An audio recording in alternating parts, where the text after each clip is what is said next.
«90 opérations pour ressembler à Ken, le fiancé de Barbie». Oui, c'est l'histoire folle mais totalement assumée de Justin Jedlicka, un Américain de 32 ans qui a fait de la chirurgie esthétique son mode de vie pour atteindre son idéal, devenir la version humaine du célèbre Ken. Tout a commencé quand Justin avait 18 ans. À l'époque, il passe sous le bistouri pour une rhinoplastie, mais ce qui devait être une simple retouche devient rapidement une passion, voire une obsession pour la transformation. Aujourd'hui, il cumule pas moins de 90 opérations chirurgicales. Oui, tu as bien entendu, 90, un nombre qui donne presque le tournis. Son objectif, atteindre la perfection plastique qu'incarne selon lui la poupée Ken. Justin ne s'est pas contenté d'un nez refait ou de quelques injections. Non, lui, il a transformé tout son corps. Il a refait plusieurs fois son nez, modifié son menton, ses lèvres, ses pommettes et même son front. Mais ce n'est pas tout. Il a également fait poser des implants dans les biceps, les pectoraux, les abdos et même les fesses. Son corps est devenu une véritable œuvre d'art, version plastique. En gros, chaque partie de lui a été sculptée et pensée pour coller à son idéal de beauté. Et tout ça, ça coûte cher, forcément. Justin a dépensé pas moins de 150 000 $ pour ses transformations. C'est une somme énorme, mais lui n'y voit pas un problème. Au contraire,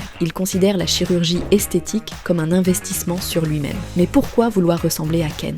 Eh bien, pour Justin, Ken représente la perfection masculine. Des traits nets, un corps sculpté, un style irréprochable. Dès son plus jeune âge, il admirait cette poupée et s'est dit qu'il pourrait, lui aussi, atteindre cet idéal. Et contrairement à ce qu'on pourrait croire, Justin ne veut pas faire comme tout le monde. Il voit son corps comme une toile sur laquelle il peut exprimer sa créativité. Et la chirurgie esthétique, pour lui, c'est de l'art. Son corps est un projet qui ne cesse d'évoluer. Forcément, son look unique attire l'attention. On le compare souvent à d'autres poupées humaines, comme Valeria Lukianova, surnommée Barbie humaine. Mais Justin tient à préciser qu'il n'y a aucune compétition entre eux. Au contraire, il trouve génial que chacun puisse exprimer son idéal de beauté, même si pour certains, ça semble extrême. Et si vous pensez que 90 opérations, c'est beaucoup, sachez que pour Justin, ce n'est que le début. Il a encore plein de projets en tête pour aller encore plus loin. Il n'y a, selon lui, aucune limite à ce qu'il peut accomplir grâce à la chirurgie. D'ailleurs, il travaille souvent main dans la main avec des chirurgiens pour dessiner et imaginer ses prochaines modifications comme un vrai designer. Évidemment, cette histoire divise, certains applaudissent son audace, d'autres le critiquent ouvertement. Mais Justin s'en fiche. Lui, il est heureux, fier de ses choix et assume totalement son look. Il voit son parcours comme une preuve qu'on peut redéfinir la beauté à sa manière, sans se soucier de l'avis des autres. So today's day 13 post-op of healing